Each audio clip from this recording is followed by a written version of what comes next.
feel so nervous, but I'm here. So, hi everyone. My name is Alyce. Welcome to my channel. It's 2023 and I am making my first video and doing something that I promised myself I was going to do so many times over the last few years.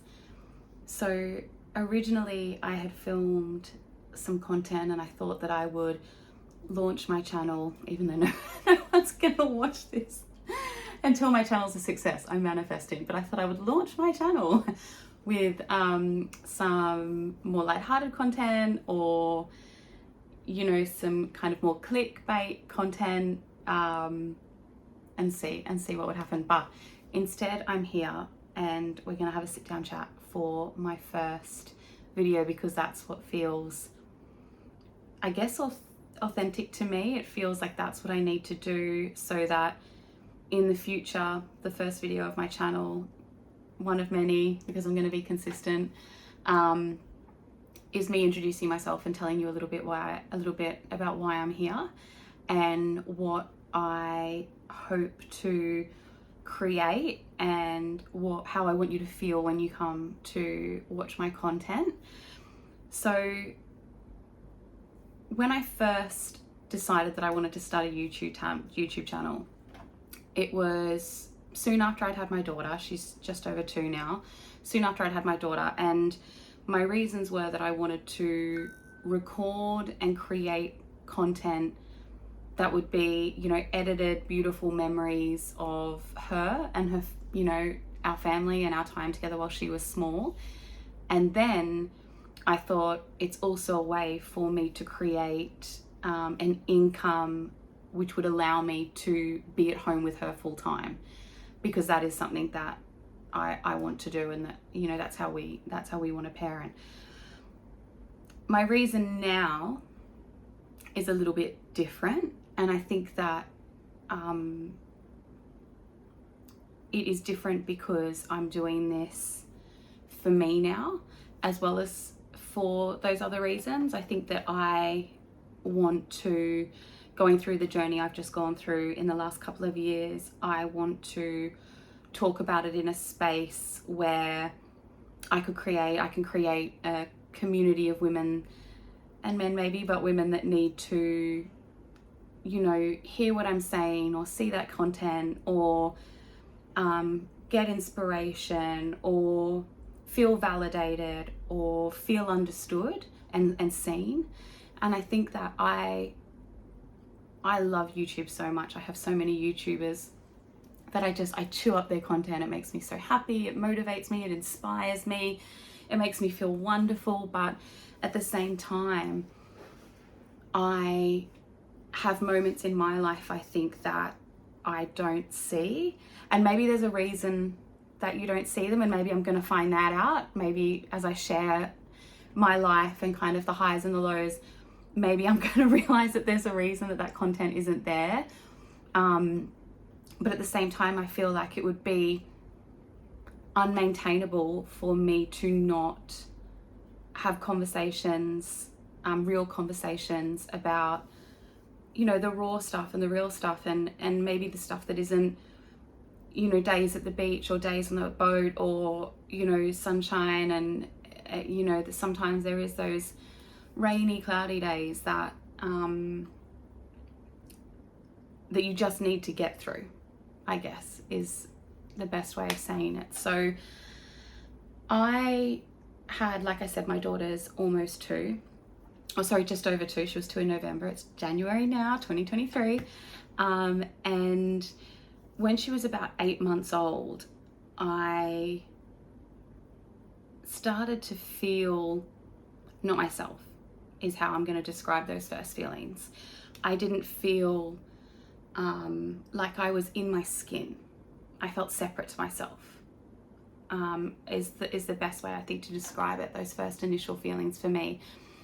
And I pushed it to the side and thought, this is just sleep regression. This is just parenting. This is being exhausted. I had, in that same time period, resigned from my job to commit to being a full-time mum because my maternity was over.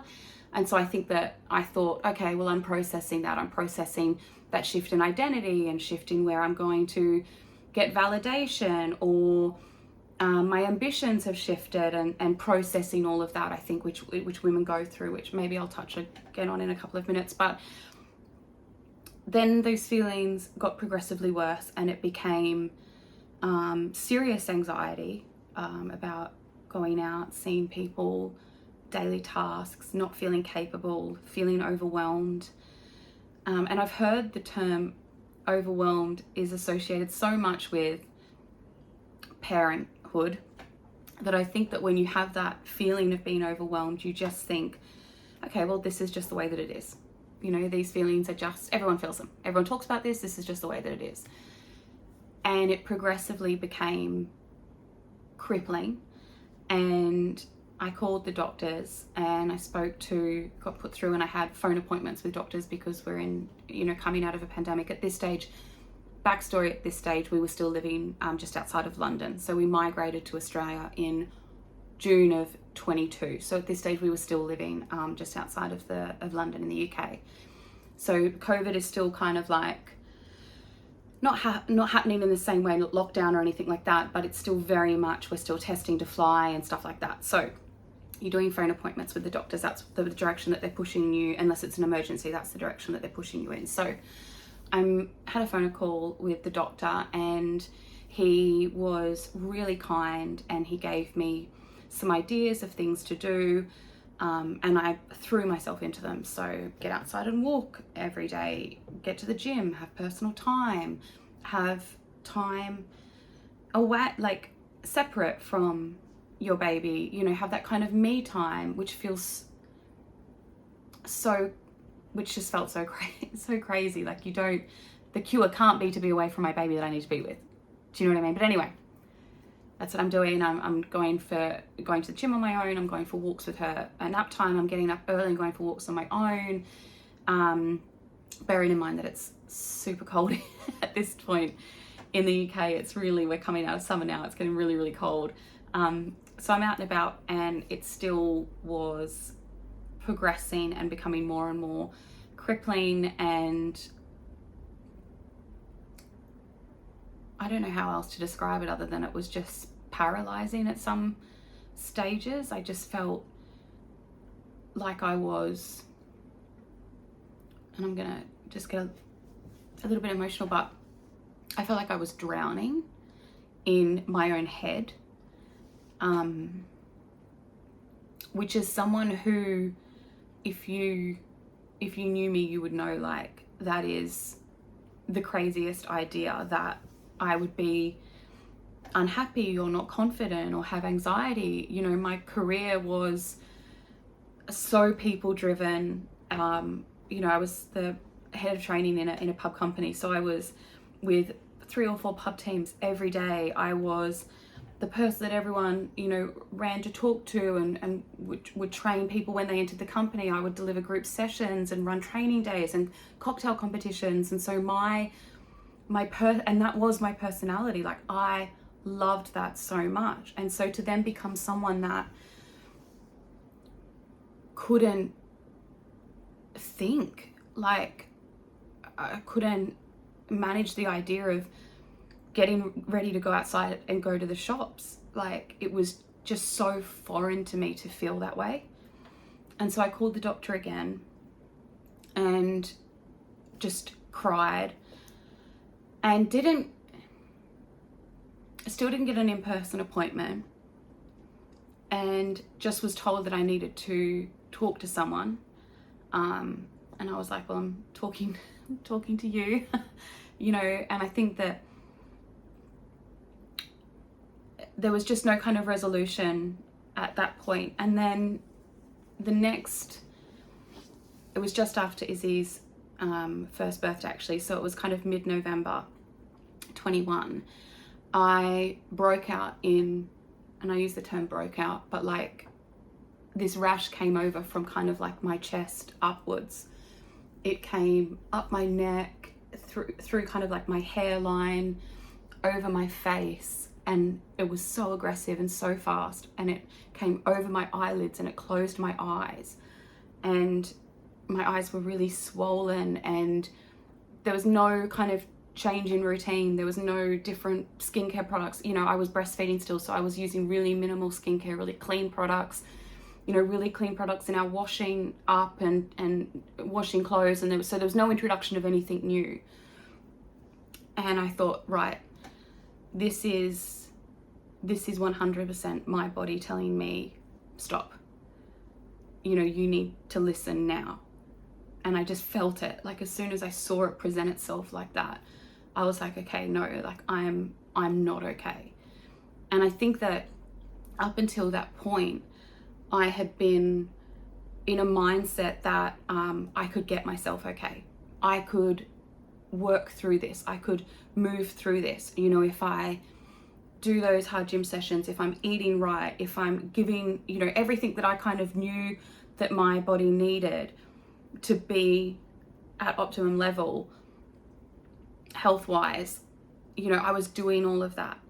And I was 100% of the mindset that I could defeat my own mind. Like, it was just, which now saying it out loud, that just sounds just, I mean, what was I thinking? But you're not thinking straight. You know, you're not, that's the reality of it, is that you're not, your mind is not functioning how it functions with reason or anything like that. Oh, peppermint tea. So I call the doctor's surgery, and I speak to the receptionist, and sorry, my watch. And I say to the receptionist, I'm just like in tears, I'm shaky, I'm, you know, saying things like, I am not okay. And she speaks to the doctor, but puts me on hold, speaks to the doctor, and they get me in an appointment that morning. And I go in and see him, and I was rugged up, obviously, because it was cold, but I didn't put any makeup or anything on. Like, I didn't want to try to, I guess, hide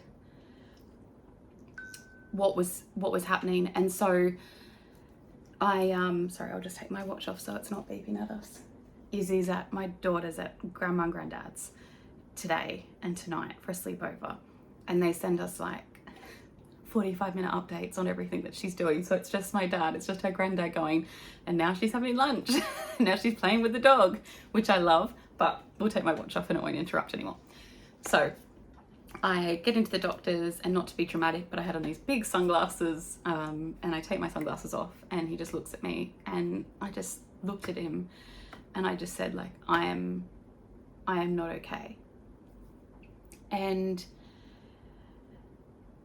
that just broke me. It's just, can you see the light change? The cloud's just gone over the sun outside. And that just, I just broke down.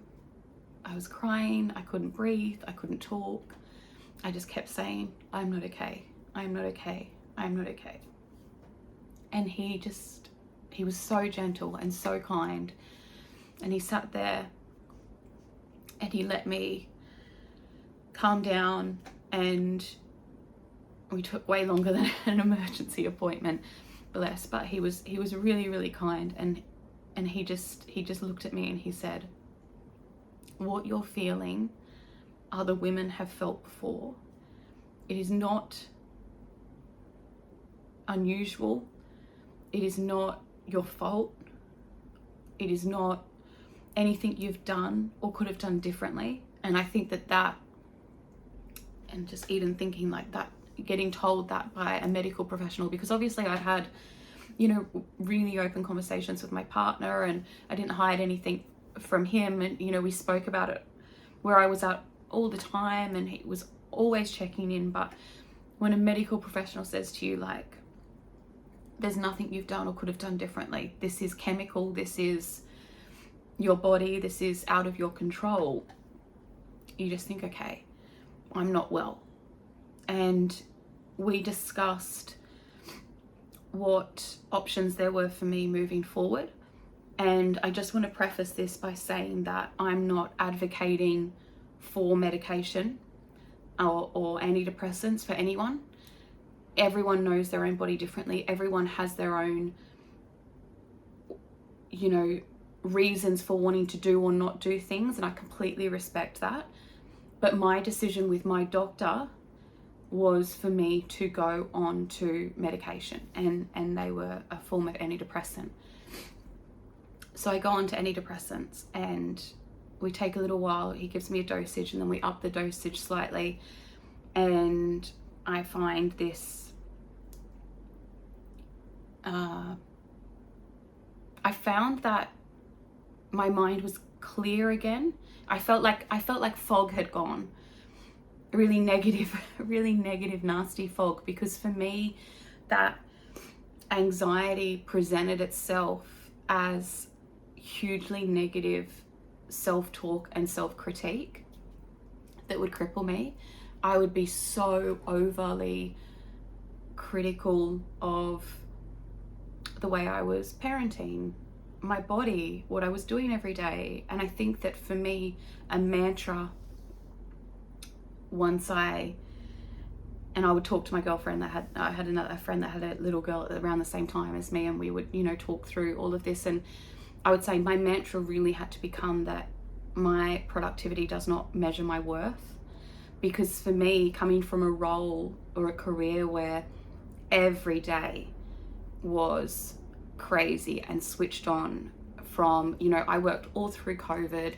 I didn't have a lot of the UK, there were furlough schemes, and I didn't have any of that. I was involved in writing risk assessments, delivering COVID training, reopening sites, like, you know, really being at the forefront of a team that was making a huge team across all of these pubs feel confident and comfortable. And so every day for me was like ticking off a list and getting things done, and being so productive.